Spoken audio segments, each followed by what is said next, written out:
or the mental side's fine, and then there's that physical side influencing it. That's why this is great. But on the other side, than just being an assessing tool, we can see how can we train it. So if we need to get them to a zone where how do they perform and get into the appropriate heart rate variability zones that will be adequate to execute the task. And we can replicate that. So I always take it as, don't look at it as an end all be all, pass or fail. And that's the problem a lot of times in the industry, that people try to look at it as, what did the score say? And is this a good outcome? I say do it the opposite.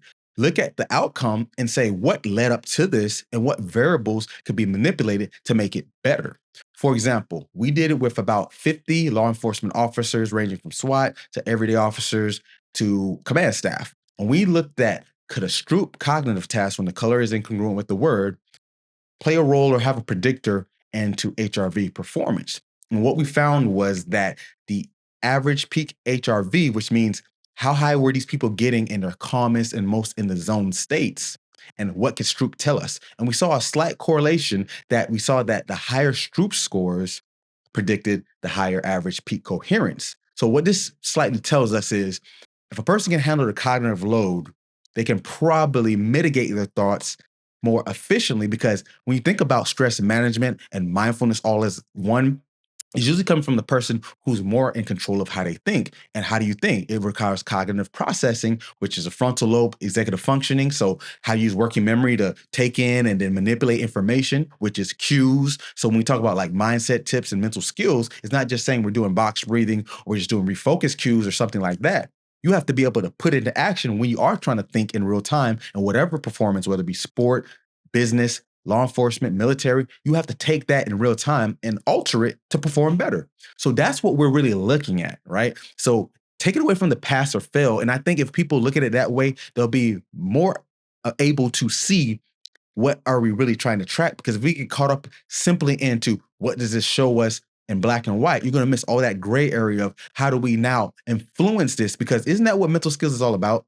Being able to teach them the methods, but how do we know if they're impacting anything when we're just going off of how do they feel? Because most of this stuff is self-report. And the beauty of this is, while it's not 100% true to form, it gives us some kind of objective data so we can track it. So let's say they did have a long night's sleep, but they felt good mentally.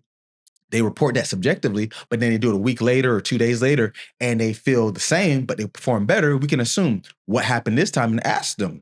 Maybe this time they'll tell me, right? They'll literally say, hey, I noticed in this point of the task, I was getting more focused on being done. So they're jumping ahead of themselves and they started messing up. So their cognitive performance went down, and then their HRV score changed, because now that fluctuation between the autonomic system of being calmer or more heightened got altered. This is something that people try to make minute to the fact that, oh, it's just a brain game or a training task that's good for the task itself.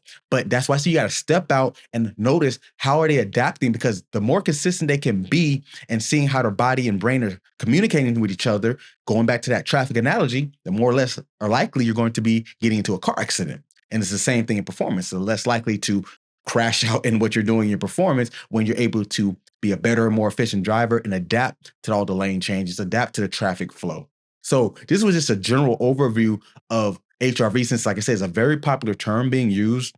And since we use it a lot at Mind.Body.1, I wanted to talk about it more, and I think something could be useful. So look more into it. HeartMath is the tool that we use. We have no affiliation with them as of now, but I can definitely vouch that it's very accurate and has a lot of research behind it just in general. And we've been using it for about 4 or 5 years with our company, and we've done thousands of data collection within doing our methods with it to get their minds right. So thanks for tuning in, guys, and have a great rest of your day.